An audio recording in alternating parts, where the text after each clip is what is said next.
This episode of Crosscut Talks is supported by Alaska Airlines.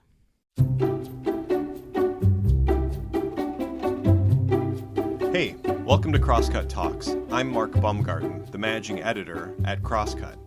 And today we're talking about the progressive fight for the social and environmental spending plan known as Build Back Better. And we're lucky to have as our guest one of the people at the center of that fight, Congresswoman Pramila Jayapal. Representative Jayapal has been a frequent guest on this podcast. Not only does she represent Washington's 10th Congressional District, which includes most of Seattle, where we're located, she's also often involved in the biggest and thorniest issues at play on the national stage. In just 3 terms, Jayapal has become a very influential member of her party. And she's been getting a lot of attention lately, which is why we invited her to our monthly Northwest Newsmakers live event series, where she spoke with me about how the theory of change she brought to Congress half a decade ago is holding up during one of the most consequential legislative battles of her career. Okay, a bit of a primer before we get started here.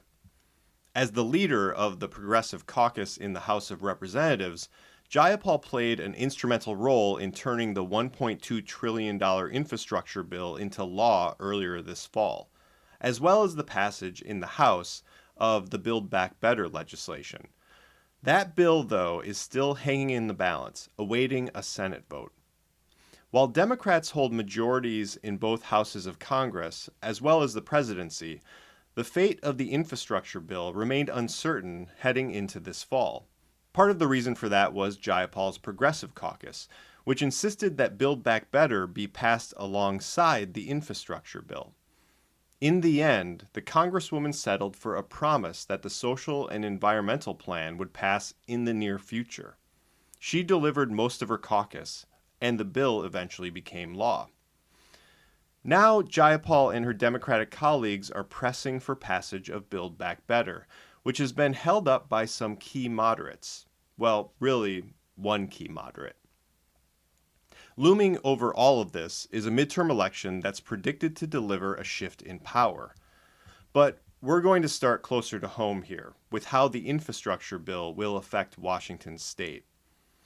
One other thing to note before the conversation, during this talk, news broke that talks between Senator Joe Manchin and President Biden had soured, making it much less likely that Build Back Better would pass before the end of the year. I hope you enjoy the conversation.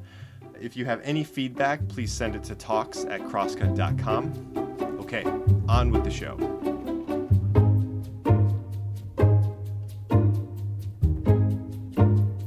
So let's start with what has been done, which is this infrastructure bill. Yeah. Huge, historic bill, $8.9 billion going to Washington state, billions more in grants possibly coming to the state. What is the legacy of this bill going to be, looking into the future, do you think? Well, there's so many things, and I think it starts with the fact that the United States has disinvested in our infrastructure for so long. And so if you look at the bill and all the things we're achieving with this bill, it's quite remarkable. We are making the biggest investment in our bridges since the mid-1900s. We are making the biggest investment in electrification and addressing the fossil fuel emission that comes from not having an electrified grid in this bill. We have, close to home, we have money for electrification of our ferries. We are addressing the ports, very important for us, the Seattle port. Mm-hmm. We also have money for Puget Sound restoration. There are so many, the biggest investment in transit that we've seen for a very long time. So I think if you look at the different pieces of the bill, we're replacing lead pipes. There isn't enough money to replace all of the lead pipes, but we'll be able to get a significant start on this, and we hope to be able to finish the job. I think there is so much in this bill that is saying to people, we are creating good union jobs, we are investing in our infrastructure, and we are investing in taking on some pieces of climate change. The bigger climate change bill is, of course, Build Back Better, right, but there are significant pieces in this that are extremely important. So infrastructure is really complex. Even with shovel-ready projects, there's still a lot to go between, right, passing a bill like this and then actually putting people to work. How can your constituents and other Washingtonians, how will they know that this bill is having the effect that you say it's going to have in the near term? How do they judge it in the near term, especially as we're looking at midterms coming? Well, there are some investments that Secretary Buttigieg and President Biden have already determined can be made quickly. So the port investment is a good example. There's a lot of discussion right now about the backup in the supply chain and how we need to address the ports moving efficiently. And so the port is already going to get a big investment. In fact, we're doing an event with them next week to highlight that. So that you will start to see. There are many infrastructure projects that are shovel ready, and the money is going to go directly to the states for those projects. So that I know Mitch Landrieu has been brought on in the administration. I was just exchanging calls with him the other day because we want to make sure that the way the dollars are spent matches what we had in mind. There's a presidential initiative called Justice 40, which is part of this bill, which says that 40% of all federal investments will go into frontline communities that are most affected. And we're going to see those projects happening immediately. A lot of the restoration projects will be able to get funds immediately. Transit, we've already seen, and I was up at the light rail station a couple of weeks ago when the bill passed, because we are going to see an unprecedented investment in transit, which means that we here will be able to hopefully speed up what we had initially anticipated, because we'll have assurance of those bills. So people will be able to see jobs right away. They'll be able to see these investments in their communities, and they'll be able to see projects, some projects started, hopefully a few projects finished before next year is over. Okay. So you mentioned Build Back Better and how there are some things that you want that are in that bill, especially that deal with climate, but then a lot of social policy and support. You were instrumental in the negotiations in getting this passed, and I was wondering, you've talked about a theory of change that you bring to your work. You wrote a book about it, right? And I was curious. This really had to be a major test of that theory. Yes. And we're kind of still in the midst of seeing how that test works out. But I just wanted to get a sense from you about whether this experience, this negotiation that you went through, has changed the way you think about turning progressive ideas into law. Well, I think the theory of change that I ran on, coming as an organizer, a community organizer for many years before, is that you can organize on the inside to build a more powerful force. And the test for that, of course, was developing the Progressive Caucus. We have 96 members, but it really operated like a social club for a long time. And when I got there, the work had already started with Keith Ellison and Raul Grijalva, who were the two co-chairs before.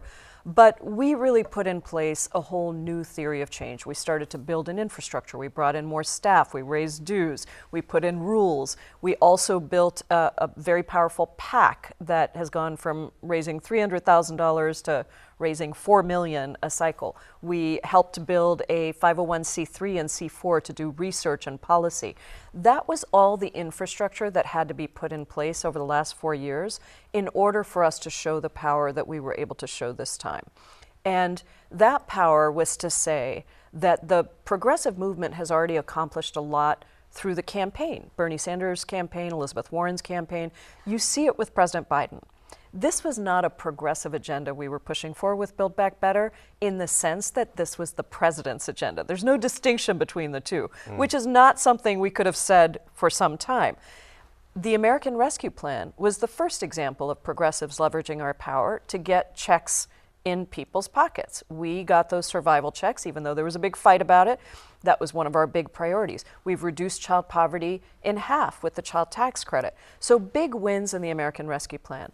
But Build Back Better originally was both the infrastructure bill and the Build Back Better Act together. Right. And when they got separated, our fear was that the 85% of the president's agenda that's in Build Back Better would be left behind. We would do the easy thing, which was not that it was easy, but we would do the easier thing, which was the infrastructure bill, and then we would forget about Build Back Better. And so I feel so good about the fact that we knew we would pass the infrastructure bill, and I knew we would deliver the votes to do that. from progressives who frankly weren't that excited about passing that on its own. Right. But to do that, we had to remind people that the two had to go together. And that's what we were able to get through the House. Now there's a final step, which is the Senate. And my hope is still that they're going to get it done before the end of the year. There have been some delays because of the parliamentarian having to go through the bill and see what provisions fit and what don't fit. So we're running up on a clock for sure. But I do believe we're going to get it done. The president personally promised me that he was going to deliver the votes in the Senate. I trust the president after much discussion. And most of the bill has been pre-conferenced, meaning it was worked out between the president, Senator Manchin, Senator Sinema. I want to remind you that, and your viewers, that this is not a progressive versus moderate fight. 96% of Democrats in the House and the Senate, including many of the people who are in the most difficult districts across the country, were behind this agenda. This was the president's agenda that we were trying to deliver on. So, but we have very narrow margins in the House and the Senate. We need every vote. We can't afford to malign anybody who's not voting with us.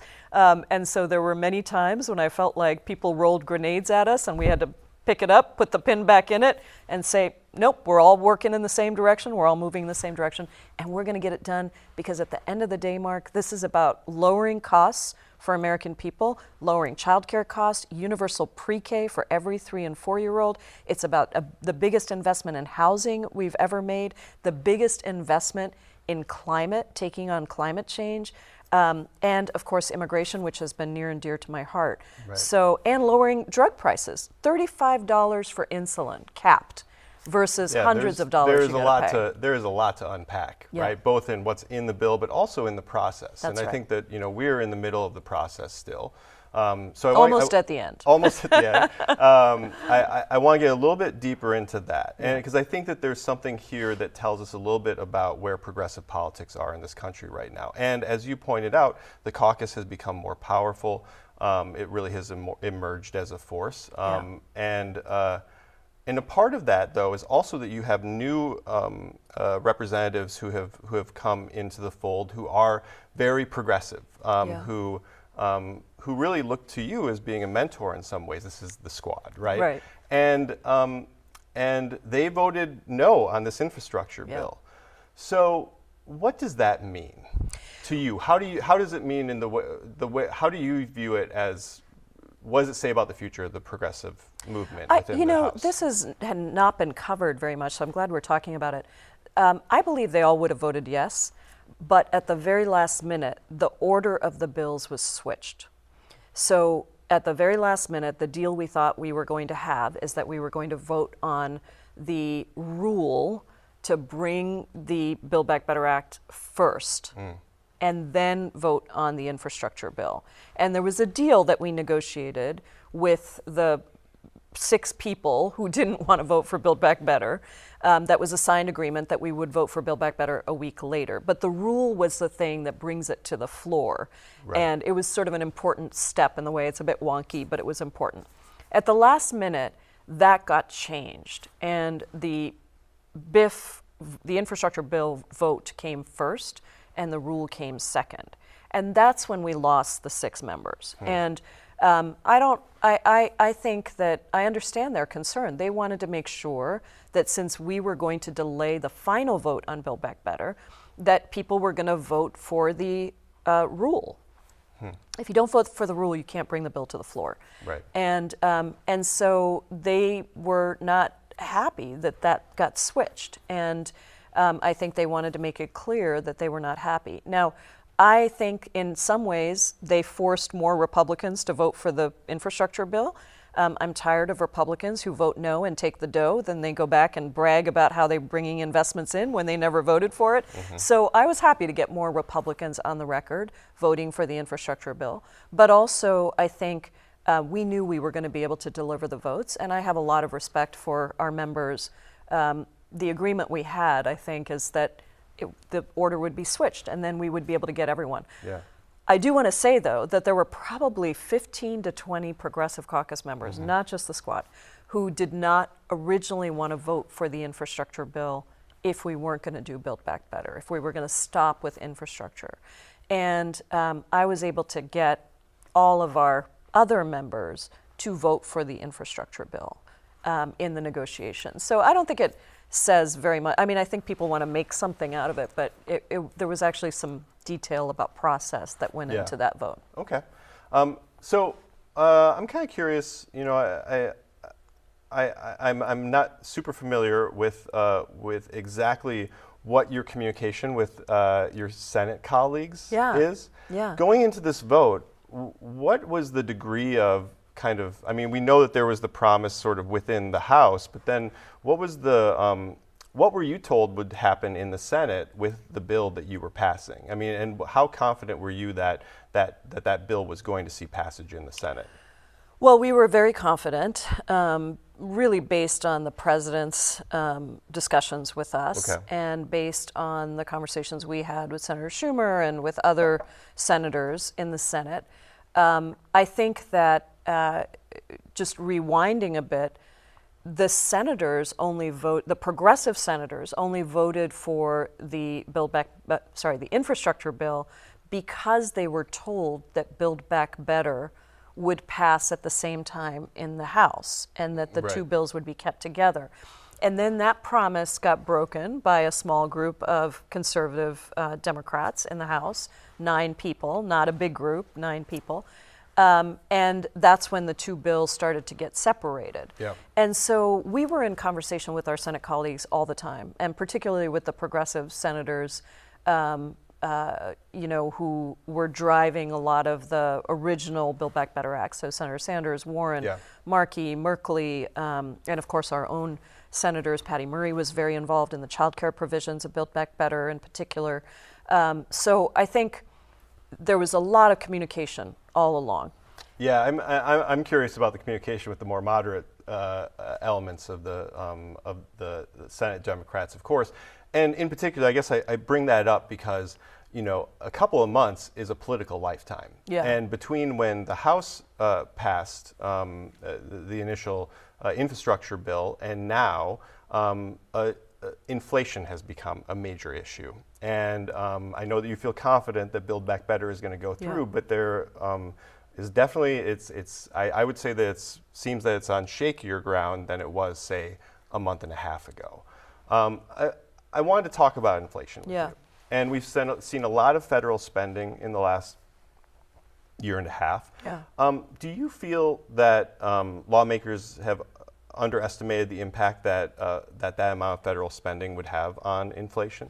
No, I don't think that's the issue. I think the issue is that we are emerging from multiple crises, and people are suffering. I mean, there's a lot of pain out there.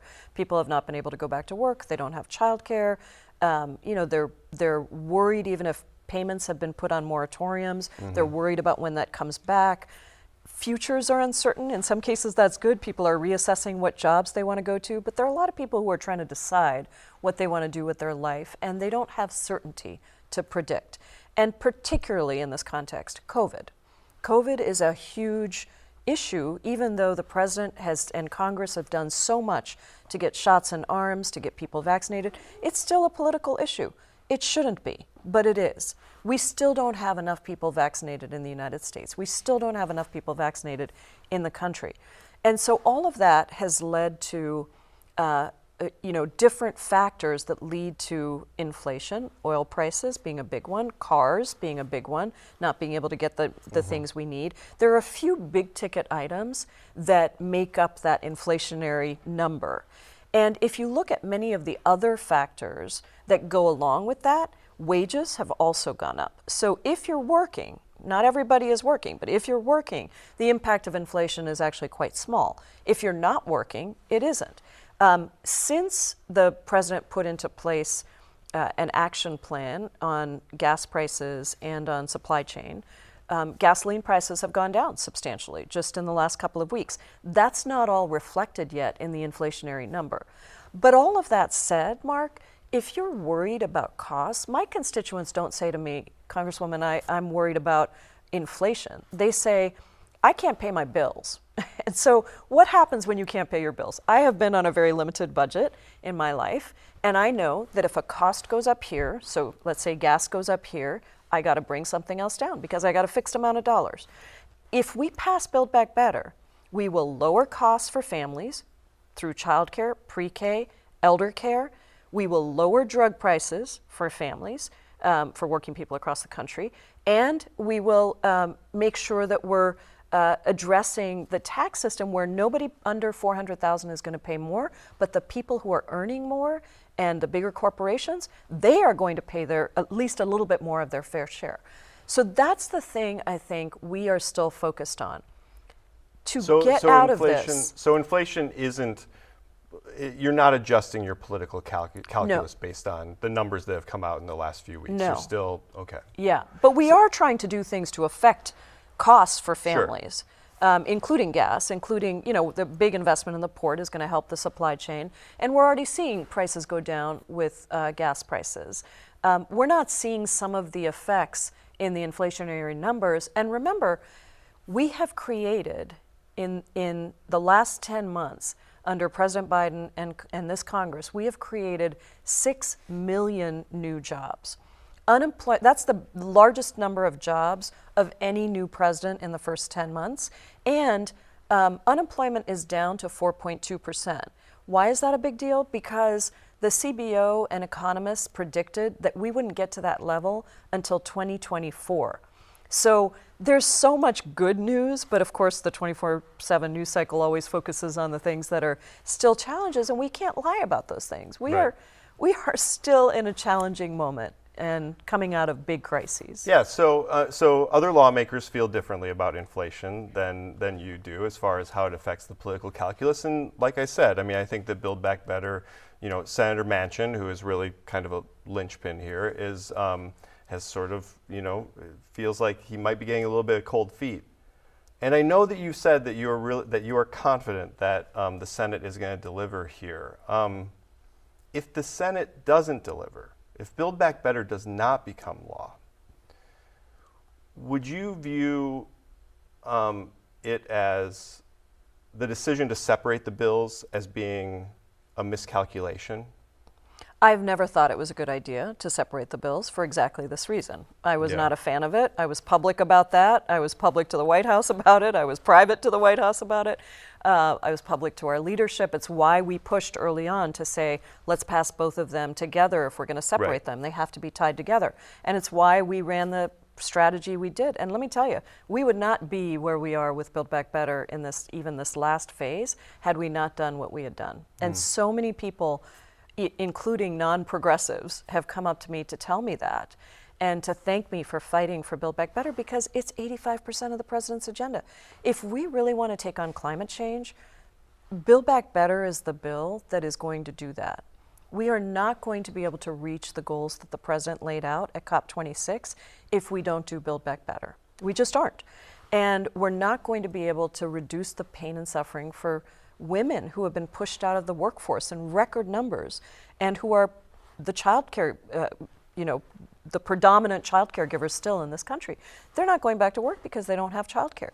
So I think it is really important to understand, and we always talk about the infrastructure bill as the jobs bill, but Build Back Better creates double the number of jobs that the infrastructure bill does. It just creates it in industries that are dominated by women, by people of color, by immigrants. And so I think it is really important to think of Build Back Better as an investment in jobs, in lowering costs, and in making the tax system more fair. So let's talk about the electoral politics about this, because we do have a midterm election coming up next year, as you know. And so if I want to stay in this zone of if Build Back Better does not pass, I hope you don't mind. But if it doesn't pass, have Democrats done enough to maintain the right to have majorities in Washington, D.C.? We need to pass Build Back Better. Oh, I just have to say that. I just have to say it. We have to pass Build Back Better. But yes, we have done, I think, tremendous work, and I hope people talk about it and cover it, starting with the American Rescue Plan. I mean, $1.9 trillion that saved people's lives. shots in arms, money in people's pockets. We increased the amount of money, cash, that people have at home through Build Back Better. We kept local and state governments going, millions of dollars, hundreds of millions of dollars to small businesses across the country to keep them going. We were able to cut child poverty in half with the child tax credit. So I think we can't forget how much got done with the rescue plan. Then let's look at infrastructure. Even though President Trump talked about infrastructure over and over and over again, he never got it done. We have never had an investment of this size in the country's infrastructure. And we got it done as Democrats with not a single American Rescue Plan, with not a single Republican vote, the infrastructure bill with very few Republican votes. In the House, more in the Senate. But we have, as Democrats, moved the country forward, brought unemployment down, created jobs, brought the vaccination rate up. And so I think we have plenty to run on, but I do think that Build Back Better is essential because it is the majority of the Democratic agenda. It's the agenda that President Biden rolled down Capitol Hill, to Capitol Hill from the White House this past April, or February, I guess it was, to deliver the speech to Congress about the agenda. And if we can't do that, then voters who delivered us the House, the Senate, and the White House are going to be less excited about us. And these are going to be tight margins. So we are going to get it done, and we have to get it done. We're going to move on to another topic here, and that is our democracy and election security. So we've been seeing a lot of machinations at the local and state level from the GOP looking to change the way that our elections are run at that level and have some impact on elections. Democrats are putting their eggs into a legislative basket at the federal level of voting rights legislation. Yeah. So the House has passed 2 voting rights bills. And the Senate, in order to pass those bills, would need to, unless there's a serious change of heart on the part of some Republicans, would need to eliminate or find a way to carve out an exception with the filibuster. Right. So my question is one here about kind of the extent of your sort of sway, I guess. Do you just have to sit and wait that out, or are you actively working on trying to get that legislation passed? And what does that look like, you going over to your Senate colleagues and having those conversations? We have been actively involved in trying to get the legislation passed. The Progressive Caucus and the Democratic Caucus as a whole has prioritized that legislation, and we passed it early in the session. And then we've been working with our Senate colleagues to come up with what is the answer to getting a bill passed in the Senate.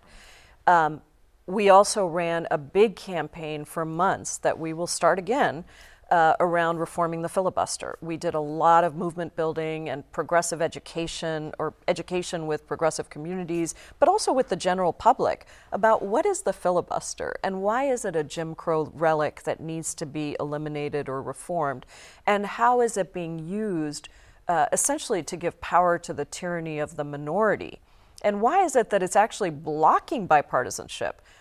Unlike what proponents of the filibuster say, which is it protects bipartisanship, it's actually the opposite. If you can't get 10 Republican votes, you can't even bring a bill up for consideration, as you know, which means that you're never going to get even 4 or 5 Republicans because they're not going to vote for something that's not going to pass, that's clearly not going to be brought up for consideration or not going to pass. So we are now working and have been working with our outside partners, with the White House and with the Senate, to figure out what the compromise legislation is. Joe Manchin actually put that compromise legislation together. And the deal was he could try to find 10 Republicans with his legislation and see if he could find them. And if he couldn't find them, then hopefully that would be sufficient to convince him, and there may be some others, he's the one that gets the attention, that it's time to reform the filibuster. I think the most likely outcome, even though I believe it should be eliminated, is some sort of a carve-out immediately for voting rights, not that dissimilar to what we did for the debt limit bill, frankly, where we said, for this bill, we're just going to use 51 votes. And I think that is something that we just have to recognize how dire the situation is with voter suppression and how close we came on January 6th to losing our democracy, and what this last several years has taught us. Republicans... And I want to get to that in a minute. I do though, you're a coalition builder, right? I mean, the way that you approach your work, that is a big part of your theory of change. And so I appreciate the overview of really, all of the machinery that's going on. But on a personal level, do you and Joe Manchin talk to one another? We have spoken to each other, yes. Started during Build Back Better, and we do have a relationship. And what's that relationship like? I mean, you are the don't most powerful progressive in DC, and I know you're humble about it. And then Joe Manchin is really, the major obstacle of progressive legislation. What is that conversation like? How do you approach it? Well, I always approach these things on a person-to-person level. We're all human beings. He was elected by his state to represent West Virginia. I am not going to judge whether he's doing that in a way that I think is appropriate. I mean, just like I wouldn't want him to judge whether I'm representing my district in a way that's appropriate.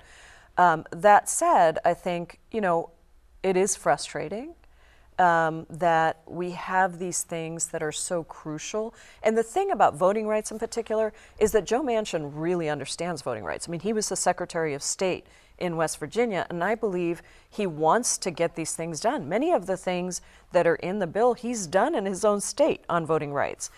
We have a different conversation when it comes to a $15 minimum wage or some other issues. Right. But on voting rights, he gets the issue, he's worked on it, he's supportive of it. And it's this belief that somehow the filibuster is an institution that we need to protect in the Senate, that it, provides gravitas to the Senate. I think it just shows how broken the Senate is over and over again.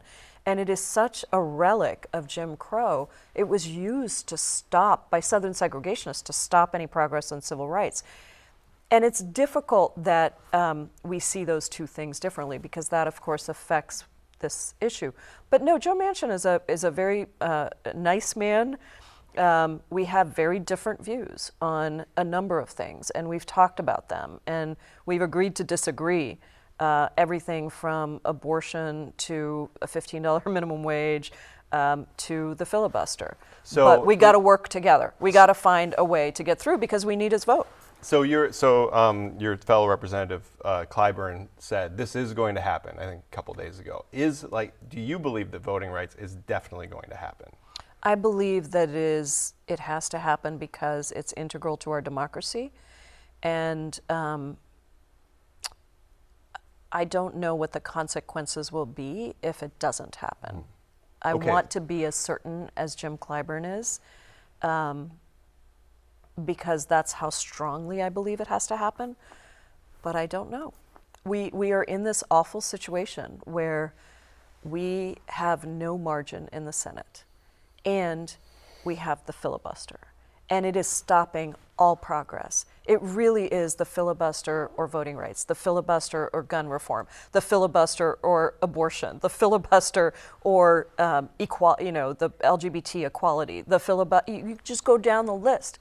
The filibuster is stopping progress on issues, immigration reform, on issues that the vast majority of Americans, Democrats, Independents, and Republicans want to have happen. And it is a big part of the reason why people lose faith in government. Because who wants to understand some wonky procedure where you twist yourself into parliamentarian pretzels trying to get some unelected woman, bless her heart, she's doing her job, who's the parliamentarian, to decide whether or not something can go into budget reconciliation because we have the filibuster. It's an arcane process that before I came to Congress, I did not know myself, and I'm pretty politically educated. But it's a reason why people say, what's the point of voting when we can't deliver on these changes? And I say to people, do not give up hope. Your vote is important. Your voice is important. We have to change these things, and it only happens through organizing and through movement pressure and electing more people who believe in the same vision going forward. We'll be back with more after this. Dreaming of a long-awaited vacation? Take your travels to the next level with Alaska Airlines. They're committed to providing a higher standard of safety and cleanliness throughout your journey. From mask requirements and touch-free options to HEPA filters on board and fresh air every 2 to 3 minutes.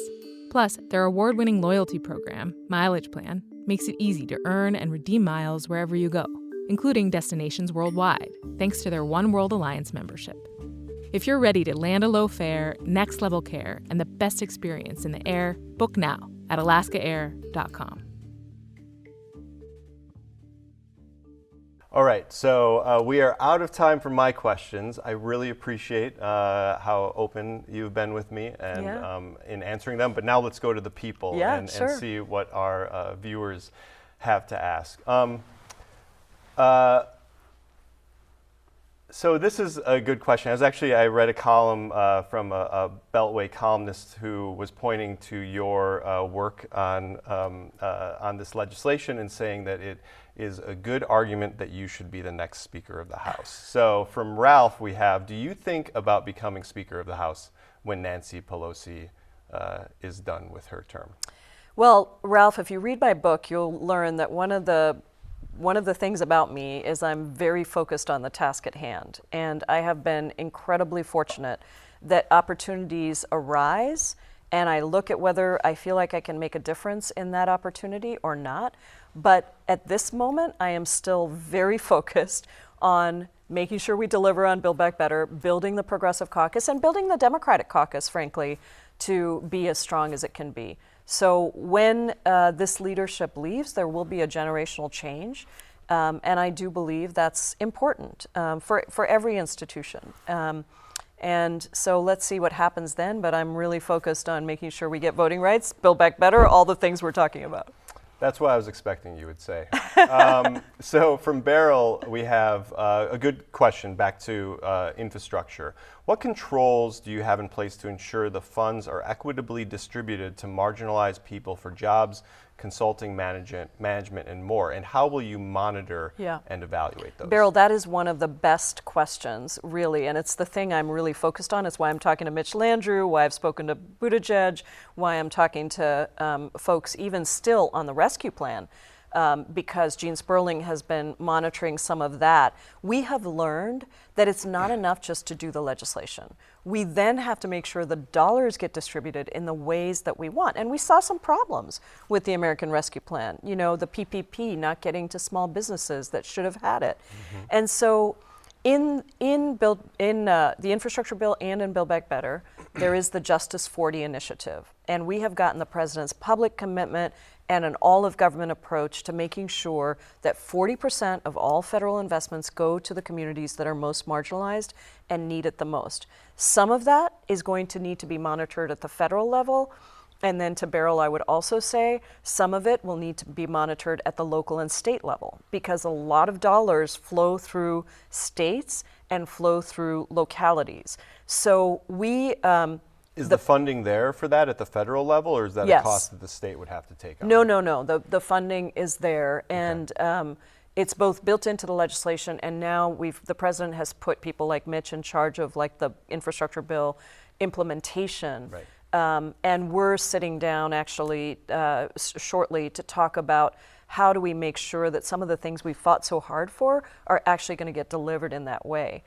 This is a big issue, though. I don't think that the federal government, I don't think that all of our governments have been as focused on implementation as we have. And I'll give you an example of something I'm proud of in our office and tout our constituent services at the same time. When those survival checks went out, we got notified by a number of organizations serving folks who are experiencing homelessness that those people were not able to get the checks because for some reason the address was the shelter address and it was being flagged by Treasury or in sending out the checks by the IRS and sending out the checks. And so the checks weren't getting delivered. And we had to work with Treasury, with Gene Sperling and the administration to make sure we could get those checks delivered. And there was a problem in the process part of it. So we're fixing things as we find them because these are some of the biggest investments. And so I would say to constituents, let us know if you're not getting money that you were supposed to be getting. We're still working on making sure everybody got their survival checks. And, that's just the situation that we have. Okay, from David, what about the danger of Build Back Better being gutted by the time it's passed by the Senate? It, of course, needs to come back to the House, and what about removing Medicare expansion down to hearing aids only? I know paid parental leave is something that is a question as well. How do you judge it in the House as it comes out of the Senate? Are there any is there anything that's unacceptable? Well, the bottom line was what was committed to in the framework that the president laid out and that we endorsed. And that is probably 90% of the bill. But we did add in the House a few things that were not in the framework. Paid leave is an example of that. And frankly, we did that to try and push my friend Senator Manchin to understand that we need paid leave. We're one of 6 countries in the world that doesn't provide paid leave. So we put it in the House, even though it was scaled back, but we knew that there was a possibility that might be stripped out. So there's a little bit of a difference between the things that were pre-negotiated and the things that were added in the House. Medicare expansion is one of the most popular pieces of this package. In my view, it would be absolutely politically idiotic to take it out because it is so necessary for seniors to get dental, vision, and hearing. And right now, the bill does not have dental, vision, and hearing. It has hearing aids, and we are hoping that we can add vision and dental. Senator Sanders is working hard on that. But that is a really important component for our seniors. And so I know that that's under negotiation because, again, there's one senator who doesn't want that in. And this is the problem we have, is that the Senate operates much more as individuals and not the way that I think we should operate. We're all part of the Democratic team, but that is the way we have it. And so we just have to be real about what the constraints are on us. Okay, so this question from Lewis is one that I actually had in my original script but had to move past. But what can be done to stop this is Lewis's question, what can be done to stop these horrible abortion laws that are going on in states across the country? What happens if Roe is overturned? And I would just add to that, if Roe is overturned or even weakened by the Supreme Court, what is the proper legislative option there? Well, Lewis, thanks for the question. And this is personal to me as well as political because I am one of the 1 in 4 women in America who have had an abortion. I've spoken about it publicly. I've testified about it. I've written about it. And I am fortunate to live in a state where we have made abortion much more accessible and affordable than other states. And so if the Supreme Court rolls back Roe or eliminates it completely, there's probably 20 states across the country that are going to immediately ban abortion. And that means that people across this country are going to have to try to cross state lines or do back alley abortions like pre-Roe. And of course, it's going to affect brown, black, indigenous, poor women the most. And so I think what we have done is we've passed a bill to codify Roe v. Wade. Guess what's stopping us? The filibuster. So we are trying to figure out if there are enough Republican women senators who might want to come along with trying to do something about this and codify it. But at the same time, I do think we also have to look at the Supreme Court. And if the Supreme Court rolls back or eliminates Roe, they are thumbing their nose at precedent. And that is dangerous for so many other issues across the country. Workers' rights, so many things that have been settled, civil rights, voting rights. And everyone should be concerned about that. So we have also endorsed a proposal for court expansion in the Progressive Caucus, because I think we have to recognize that this is not just a conservative court, this is a radical court. And to overturn precedent in the way that they're contemplating right now with Roe is stunning. And it's going to mean that people are going to lose faith in the highest court of our land, and that is going to be incredibly damaging to our democracy. So I hope the Supreme Court justices are understanding what the effect of overturning Roe v. Wade is and politicizing the justice system in the way that it has become.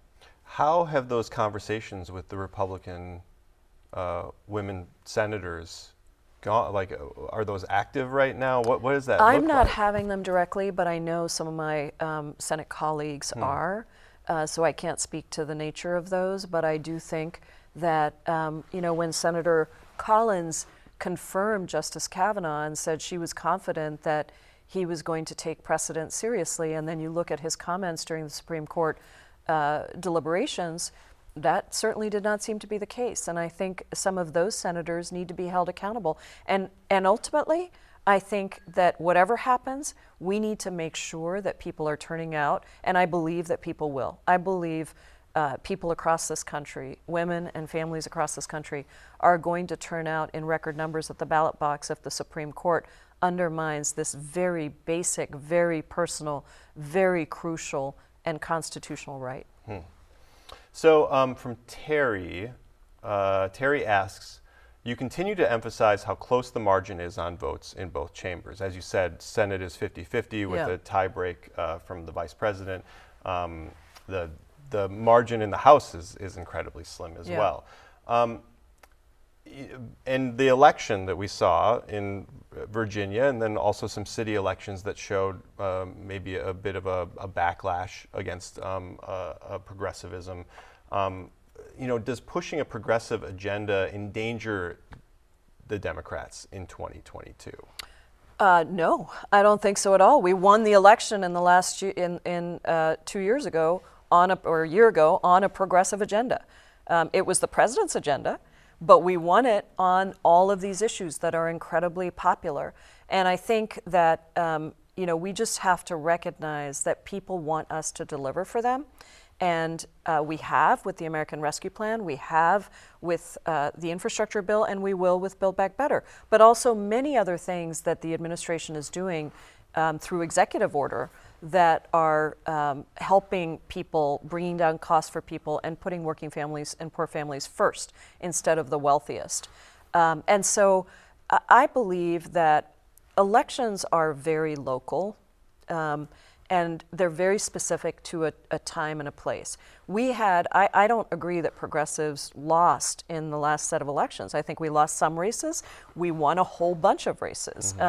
We have progressive mayors that won in Boston, in Ohio, in places across the country. We have progressives who won right here. Teresa Mosqueda won at the same time that Lorena Gonzalez lost. And so I think that there are very specific issues. Virginia is a case in point. Terry McAuliffe did not lose the governor's race in Virginia because Congress didn't pass an infrastructure bill. Every attack ad on Terry McAuliffe in the 2 weeks leading up to the election, or the 3 weeks leading up to the election, was not about Congress. It wasn't about anything else. It was about education and schools and an issue of politicizing critical race theory and turning that into a cudgel. And I think that that is something Terry McAuliffe also could have run on the American Rescue Plan instead of saying what Congress hasn't done. I think that there are lessons to be taken from every race, but it does tend to be a fairly localized situation. And I think that the progressive agenda is President Biden's agenda. It is the Democratic agenda that won us the House, the Senate, and the White House. So let's not forget that. So let's stay for a final question on elections, but really focusing in on the anniversary of the insurrection that's coming up. So Laura asks, what are the January 6th investigations going to do to change anything? So we certainly have seen investigations outside of the House. We've seen charges brought against people who have participated. We've seen civil suits filed. Washington, D.C. just filed a civil suit, I think yesterday. But how are these things and the investigations going to prevent something like that from happening again? Is this, I mean, this is necessary, but what are we doing to prevent what? Well, it's really necessary. A lot of the text messages that were just revealed from the information that was subpoenaed through the Select Committee, a lot of that information is also going to be used in court cases. So there's a real thread through all of these ways that we're trying to find accountability. But it has to start with truth, Mark. And I think that is the thing. I was trapped in the gallery, as you know. And I think that is the thing that has been so hard. If the response to January 6th, the worst assault on the United States Capitol since the War of 1812, had been for Republicans and Democrats to come together and say, this was outrageous, this can never happen again, we have to get to the truth, here are the facts, we're going to work on it together, we're going to put together a bipartisan commission, that would have been one thing that would have really moved us forward. Instead, what happened is the majority of Republicans, including those Republicans who were sending texts on that day to Mark Meadows to say, the president has to stop this. This has gone too far. We need to stop this. Those people are continuing to fuel the big lie. I have colleagues who won't admit that Joe Biden is the legitimately elected president. We have efforts run by Donald Trump, the party of the cult, the party of the big lie, that are still attempting to overturn election results in states from the last election. So it is a really troubling thing, and it is why the Select Committee's investigation is so important, because we're getting information about exactly what happened, who was involved, and at the end of the day, we will hold those people accountable. Some of it will be done through the courts, some of it will be done through the criminal courts, and some of it will be done through Congress and changes that we may need to make in our legislation to ensure that we have accountability and that this never happens again. All right, so that brings us to the end of our conversation. Congresswoman, thank you so much for joining me and all of our viewers today. Well, thank you so much to you and to Crosscut for having me.